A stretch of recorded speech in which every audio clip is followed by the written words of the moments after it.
Hey everybody, Ryan Alexander here with Denison Yachting. Today I'm in West Palm Beach. I'm at the famous Rybovich Marina. Before I show you the boat we're going to take a walkthrough of today, I wanted to show you something super cool going on here. Directly behind me you see the 262-foot award-winning Excellence built by King. I was lucky enough to see this boat when they were building it in Germany, and it is crazy seeing it in the water, the size of it. Unbelievable. The boat that I'm going to be showing you today is Motor Yacht Rebel. She is at the stern of Excellence. Before we get going, I just want to show you what the boat looks like underway, and then I'm going to introduce you to broker Kurt Bosshardt, as well as Captain Mick, who's going to show you around the wheelhouse. Really excited about today's walkthrough. Gorgeous weather, the boat looked amazing. Can't wait to show you around.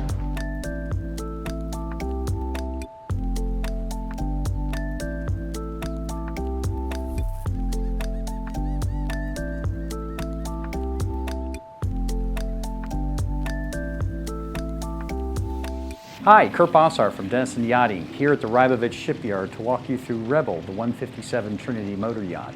She was the brainchild of three designers, Felix Sabates, Billy Smith, and John Dane, who created the Trinity Tri-Deck Noble House line of yachts. Very unique in what they have to offer.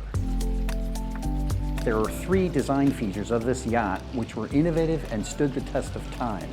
They are the spacious on-deck master, the full beam wide sky lounge, and the aluminum bottom, which gave her efficiency, shallow draft, and allowed her to cruise the islands of the Bahamas. The three gentlemen started designing yachts in the late 90s, which tracked the design of the Broward raised pilot house, but soon determined that they needed a 150-foot yacht to meet the demand of the South Florida boater.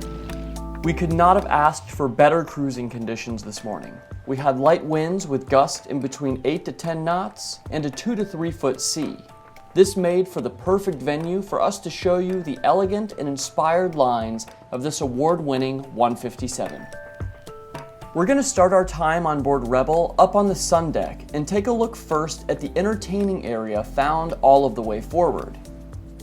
Here we see a center-line jacuzzi surrounded by sun loungers, which are part of an 11-piece custom teak outdoor furniture set. A lot of the time, you'll see these open entertaining areas towards the aft, and they're only usable when you remove all of the yacht's tenders. This area is ready to go at a moment's notice and doesn't require that you rearrange the entire boat deck. Looking immediately aft, we have a shaded area beneath a large hardtop that spans the full beam of the Sundeck. The primary feature of this midship area is a full-service L-shaped marble top bar found outboard on the port side. This bar offers the crew a well-laid-out area for keeping the food and drinks coming. Between the guest seating that lines the front and plenty of countertop space, this bar is overbuilt and loaded with appliances. Under the counter, there's plenty of refrigeration behind double doors as well as an ice maker. In addition to the surrounding storage, there's a sink on the forward end and a proper gas grill towards the aft. The final feature to point out by the bar is a 58-inch TV with a Skyview weather enclosure that protects it from the elements. Also found below the hardtop is a dayhead located in an air-conditioned stall on the starboard side. Aft on the main deck, we have storage for a 17-foot Zodiac center console rib with a 115 horsepower engine. This tender is deployed and retrieved with a rebuilt Nautical Structures davit with a 3,500 pound lift capacity. This allows you to lift up to a 20-foot tender and jet skis. Outboard back here on the boat deck are two of the three life rafts with hydrostatic releases that you'll find on board. From here, I want to point out the radar arch found above the hardtop. This is where her twin Furuno 96-mile X-band radars are located, as well as three sat domes, offering the yacht DirecTV and an array of communication capabilities. Leaving the Sundeck, your guests can access the bridge deck aft by walking down a set of teak and stainless spiraling stairs on the starboard side.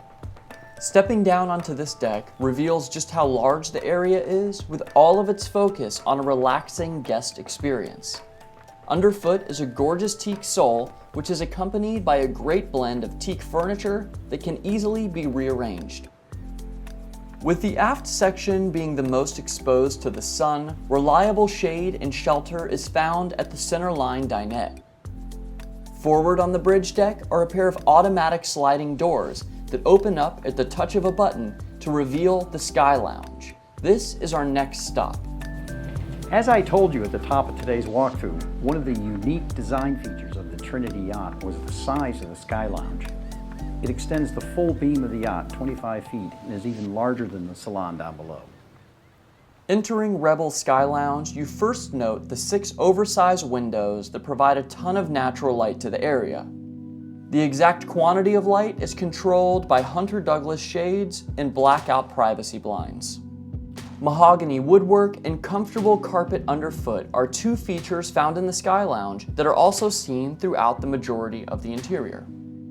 The primary feature we can use here to give you an idea of the level of craftsmanship is a full-service mahogany bar equipped with all of the right appliances for servicing this area and the bridge deck aft. There's a sink, trash compactor, ice maker, and a refrigerator behind the bar. There's additional refrigerated wine storage found forward, as well as a Fisher Paykel drawer-style dishwasher right next to it. Located inboard of the wet bar is the Sky Lounge's entertainment center. All of these features are controlled inside of the cabinet where the amps and the head units are stored. These are tied together to iPads with a Crestron control system found in every room of the yacht that give you full control over the AV system. There's a Samsung 50-inch TV that's stored on an electric lift that hides away when you don't need it up. The other important aspect of any movie night is where you spend your time. Up here, you'll likely be sprawled out on this low-profile leather sofa towards the starboard aft corner, or you can sit in these barrel chairs located outboard to port.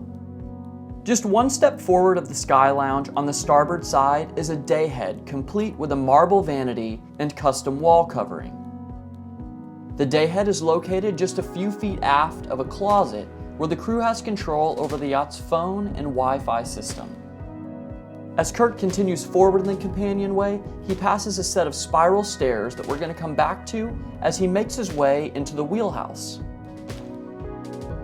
The view from Command Central is unmatched. A wrapping series of 9 large windows provide 180-degree panoramic visibility of your surroundings. The combination of dark finishes and extensive navigation controls provide the helm with an ideal environment from which to make the most important calls of the day. Hi guys, welcome aboard the Rebel. My name's Michael Brown. I've been captain with the vessel for 4 years now, originally from Sydney, Australia, and I'd like to show you the bridge equipment. On the port side here we have one of our 2 X-band radars. They have a capacity of a range of 96 nautical miles. Next up we have our sensor monitoring system. It's made by EMI in Louisiana. This monitors our tank levels, our engine speeds, our generators and our fuel. Here we have wind direction and speed. It's BNG. We operate Transus mainly for planning and route guidance, and a CCTV that covers the port, the starboard side, the Sundeck and the engine room. Directly below the monitors we have our steering control switches, starboard side and port wing stations, autopilot and the non-follow-up mode. We have bow thruster, 3 VHF radios and 2 searchlights. This is one of the GPS models. Our autopilot is made by Sperry Marine, and we have gyro stabilizer with magnetic compass all interfaced into our autopilot systems. Just to starboard we have our emergency stops for our starboard engine, and on the port side there's also emergency stops. Right here we have our traditional engine throttles, our controller for the Transus, our VHF radio and our horns. All the way on the starboard side we have our other X-band radar and a sonar, and here is called a BINWAS. It's a Bridge Navigation Watch Alarm System. The BINWAS is handy on long passages as it'll alarm the captains if there's no movement in the bridge. There are 2 other things I want to point out before we move on from the wheelhouse. The first is the large crescent-shaped settee that's located just behind the captain's chair. This radial black leather settee is a great place to join the captain on the day's voyage. Aft in the wheelhouse is the captain's quarter. This is a large cabin where the first in command can escape and reset their focus. The captain's quarter even has a spacious ensuite with a shower stall. Flanking the wheelhouse are 2 entry doors on either side that offer the captain access to the observation deck with a Portuguese bridge. Upon exiting, you see the first of 2 wing stations that fold down and give you full control over the yacht's essential tools from the foredeck. As with any Trinity, Rebel has that signature bow design long associated with the esteemed American shipbuilder. The large footprint and elevation of the foredeck are the key aspects giving this 157 such a capable design and look. Where the Portuguese bridge is formed, we see a sitting area that runs along the front side of the wheelhouse. This is the only seat of its kind on board, existing only for appreciating the forward horizon as the bow raises and lowers at the waterline. Running up both sides of the bow are 2 custom oversized sun pads that can host as many guests as you can fit. These lounging areas are separated by a companionway that runs forward of the guest space, where you step down to see Rebel's ground tackle. Up here, there are a pair of mere hydraulic anchor windlasses that raise and lower a pair of stockless anchors. The other essential equipment found on the bow is a centerline nautical structures hydraulic crane with an 1,100-pound capacity. This was rebuilt in 2016 and effortlessly hoists a pair of Sea-Doo wave runners. Having wrapped up on the foredeck, let's now jump back to the stern and take a look at a completely different aspect of what the Trinity 157 has to offer. When this yacht is pulling into her slip stern first, you can instantly appreciate the size of the swim platform. The impression that you get is intensified by her commanding blue paint color. The crew and guest experience on Rebel is highly reliant on her oversized swim platform, equipped with underwater lights, plenty of room for water toys, and a teak sole. This area of the yacht plays both the role of style and function. We're next going to pass through a centerline watertight door that leads to the lazarette and control room. At the foot of a short staircase, we arrive at a space used primarily by the yacht's engineer. Here we have a snap-on 53-inch toolbox with a workbench and a fixed vise in the middle of the room. Here we also have access to the bulk of the yacht's crucial breakers and switches. Seeing as this boat is equipped with an AC shore power converter, your engineer will be glad to have a workspace for this international cruiser. Other features in the area include a Delafield refrigerator freezer unit, a commercial ice maker, and a Miele washer and dryer that's found over on the starboard side. This laundry center is just one step outside of the engineer's cabin. This accommodation has a double berth and an ensuite head with shower. Next, we pass just forward of the engineer's space and into the engine room. With an uncluttered layout and well-lit design, Rebel's mechanical space is one of the best in class. Upon entering the engine room, you come face to face with twin 99 kilowatt generators that power the yacht when you're away from the dock. These draw from the over 16,000 gallons of fuel the yacht carries that also power the engines. Another important tank of note is the 2,700 gallon freshwater tank that's filled effortlessly by 2 Spot Zero 2,100 gallon per day water makers. These have touchscreen displays and were installed in 2017. Finally, we have her twin Cat 3512B diesel engines. All of the engine services are up to date, and these reliable powerhouses are ready to take you on your next journey. When underway, she has a cruising speed of 15 knots and a top end of around 19 knots. From the dock, your primary point of entry to the yacht is by way of a Marquip hydraulic passerelle integrated into the starboard side. Stepping on and forward brings you onto the aft deck, which is where we're going to take a look next.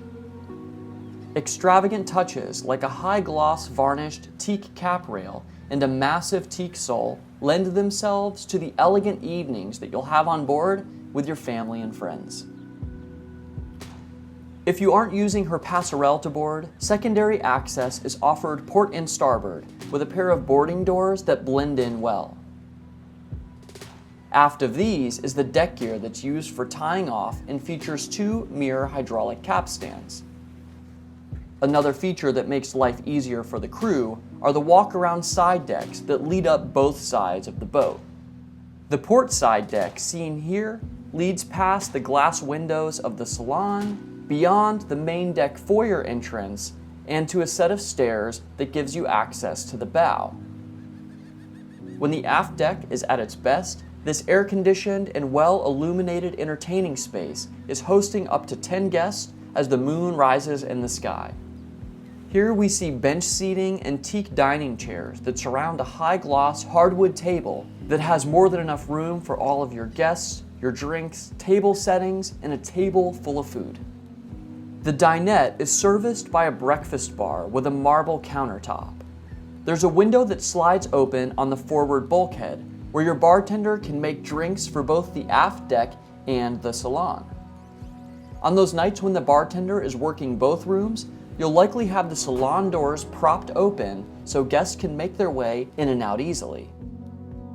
Entering the main salon from the aft deck, we get our first full view of the wet bar found on the port side.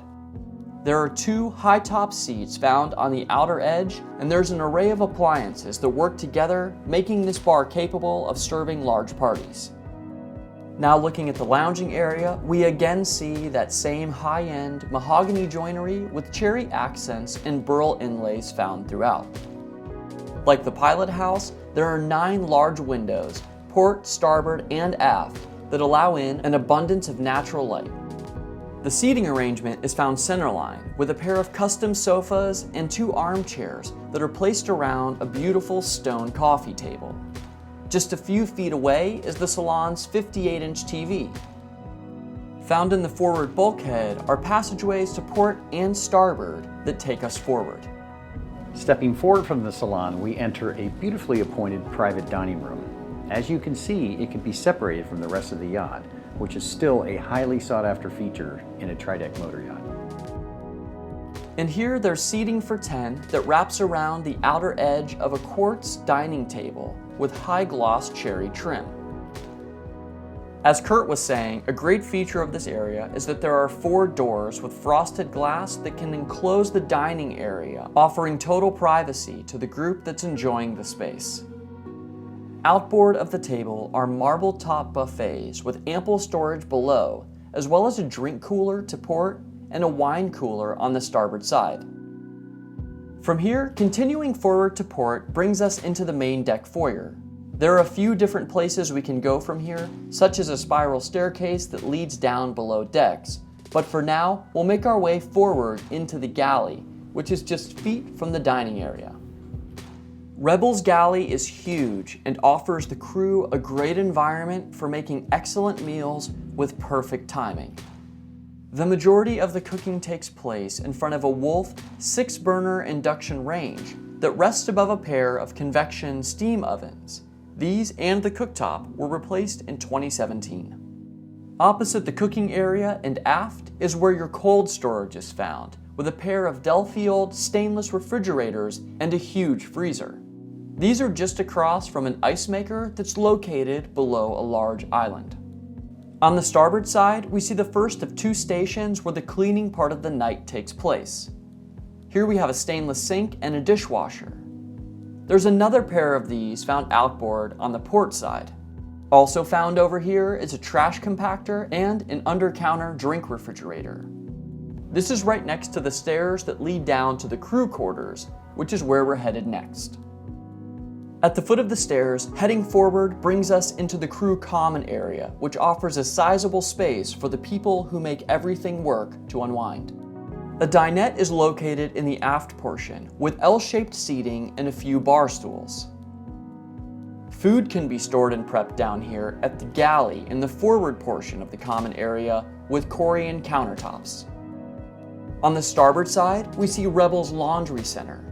A pair of Miele washers and a pair of dryers are stacked in here with a folding table just beyond. There are 3 separate crew cabins found down here. All 3 have over-under bunks, with this cabin, for the officer, being the largest that you'll find. Each of the bunk rooms has a private ensuite head and shower stall.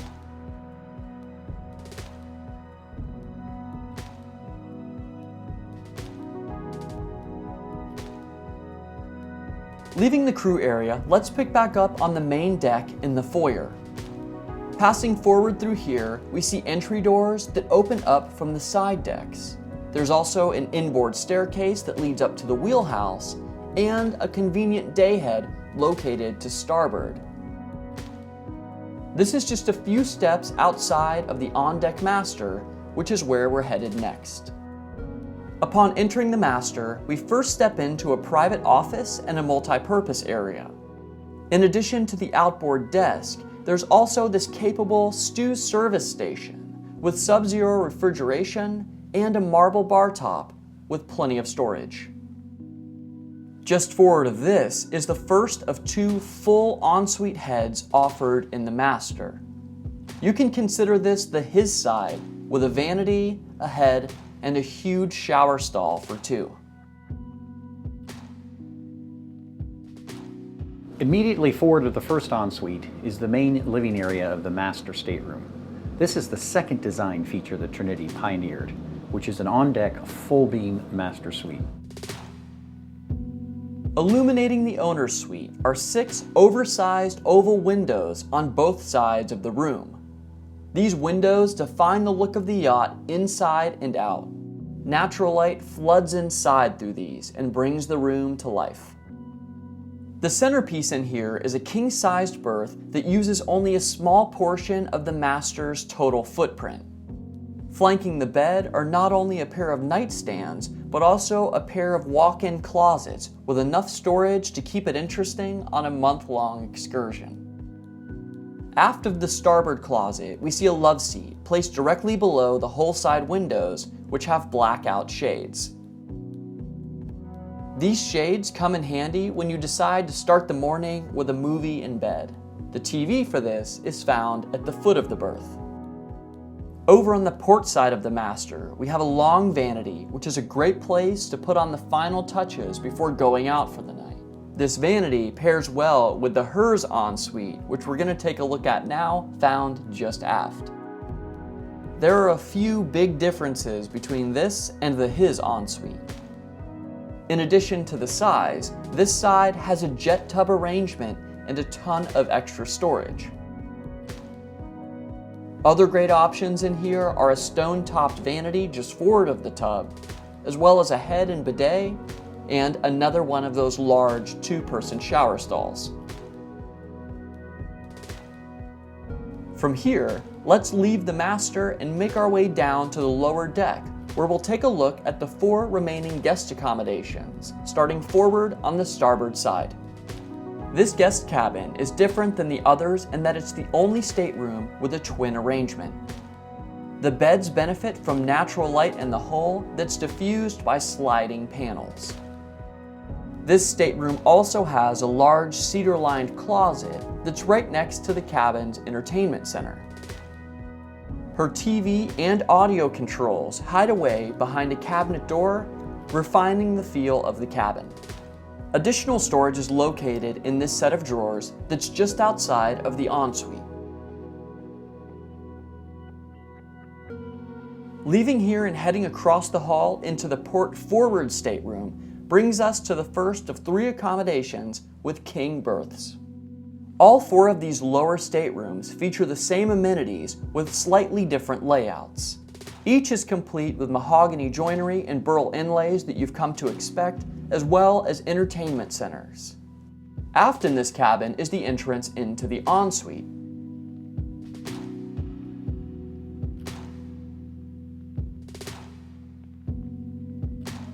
Leaving here and turning aft in the companionway brings us to a breakfast nook that separates the 2 remaining guest cabins.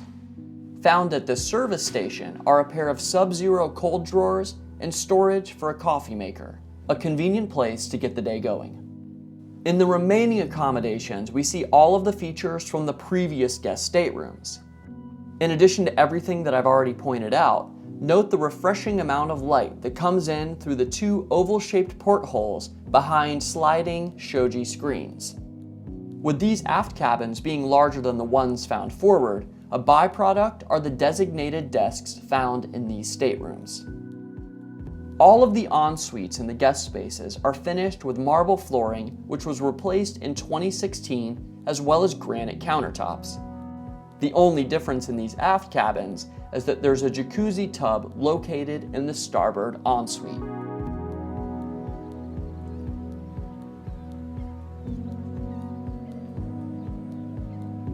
On behalf of everybody at Denison Yachting, thank you for joining Ryan and I on today's walkthrough of Rebel, the 157 Trinity motor yacht. If you have any questions or would like a tour, please give me a call.